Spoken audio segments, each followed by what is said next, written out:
सांगतात, कारण त्याचं व्याख्यान मी नेहमी ऐकत असते.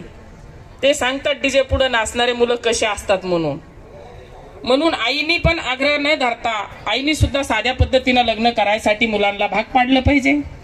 दुसरी गोष्ट, मुलं शिकतात तेव्हापासून आईनी काही गोष्टीचा आग्रह न धरला पाहिजे. आईचा आग्रह असा असतो, माझा मुलगा इंजिनियर झाला पाहिजे, माझा मुलगा डॉक्टर झाला पाहिजे.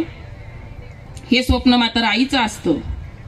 वडिलाचं पण असतं, पण वडिलाचं लिमिटमध्ये असतं, आईचं फारच जास्त असतं. म्हणून आईनी हे स्वप्न तर बघा, पण याच्या पुढे जाऊन सांगा बाळा तुला काहीच नाही जमलं तर तू चांगला एक उद्योजक झाला पाहिजे. कारण एक जणाला नोकरी लागली तर एक जणाचं कुटुंब सुखी होतं. पण एक जर ग्रामीण भागात असेल किंवा शहरी भागात असेल, एक उद्योग टाकला तर 10 ते 15 कुटुंबाला काम मिळतं, 10 ते 15 कुटुंब सुखी होतं. एक जणांना सर्व्हिस केली तर 40-45 वर्षानंतर रिटायर व्हावं लागतं. उद्योग रिटायर होत नाही. 3